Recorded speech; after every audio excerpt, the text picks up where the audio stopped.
And I'm Jay and Jeffco. We went to Southern Avenue in Southeast D.C. to report on a home invasion. Several people held hostage overnight. Well, the story took an abrupt turn when our team of Bruce Johnson and photographer Danielle Gill were attacked by a woman from inside the home. Bruce joins us now on set. And Bruce, this is not what you expect when you go out to your regular. More than 35 years, first time I've been punched on the job, outside of the newsroom. We were maced. Then both of us were struck by a single punch. But first, before we get to that, let's get to the story that took us to the 4200 block of Southern Avenue in Southeast. D.C. police say that at about 2 o'clock this morning, 3 people arrived at a residence and were met by 4 gunmen as they opened the door. Inside, 5 people already being held hostage. Police are not saying what, if anything, was taken, but there were physical assaults, and a male inside the house, according to police, was sexually assaulted. Fast forward here. You're looking at a woman who's in the window. She's yelling at Danielle Gill and myself. We're standing out on the sidewalk. She's telling us to get away. And then for some strange reason, the woman comes out of the house, and let's take a look at what happens after that. I asked you to leave, and I'm not going to say it again. Bye, bye, bye, bye, bye. Bye. Stop. Bye. I'm on the street. I'm telling you, goodbye. Miss, we're on a public I don't care. Goodbye. I'ma tase your neck. I'm telling you, bye. I'ma pop out you. I will slap you. Okay. No. I will knock this camera. No. You can't do that, please. No, you can't. Don't do that. Don't touch me. Please don't. Touch me. I got that. I got that. I've got her. Don't record my house. I'ma knock the out you. Goodbye. I got it. We're gone. Goodbye.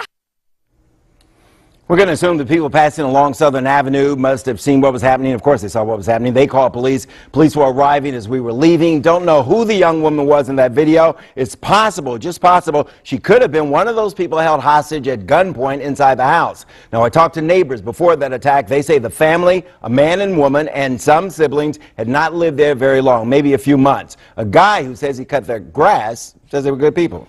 Anybody know who this woman was that you talked to? And I know that they're going to press charges against her. Police are going to press charges. We're not going to file charges. Danielle and I talked. Number one, we don't know what that woman had gone through before we arrived. If she had been held hostage, obviously she's under a lot of stress. She had yelled from that window several times. We had knocked on the door, get away, get away. So obviously this woman's under a lot of stress. Neither one of us was injured by that punch, or we weren't hit by the mace. We're not filing charges. Police are watching the tape. They say they may have to take some kind of action. And it was kind of, you know, when we were looking at the video, obviously there were moments when the camera was moving and it was off, so she actually did land a couple of punches on you? Oh, yeah. Okay. Yeah. Wow.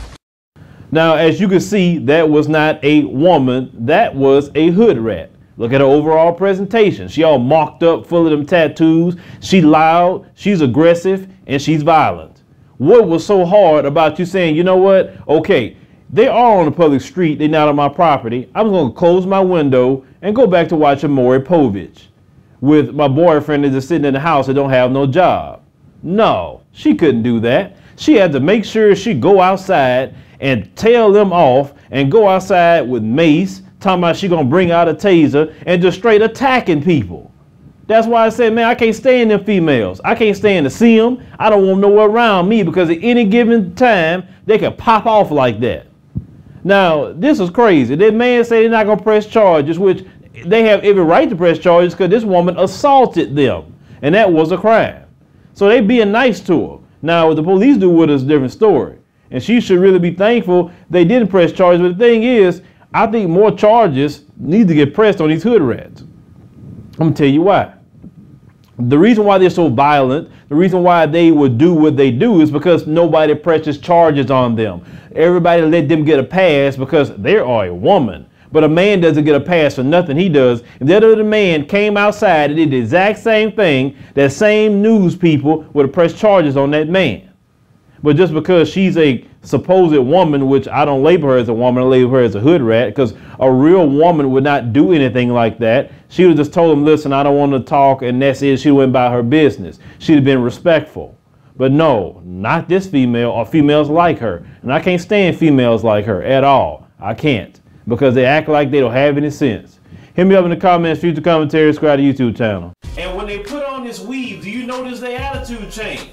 They feel more confident about themselves. They feel like the weave gave them some sort of superpowers. And you put, if you cheat, it's over with. I can work anything else out with you, but I can't work out that cheating because you violated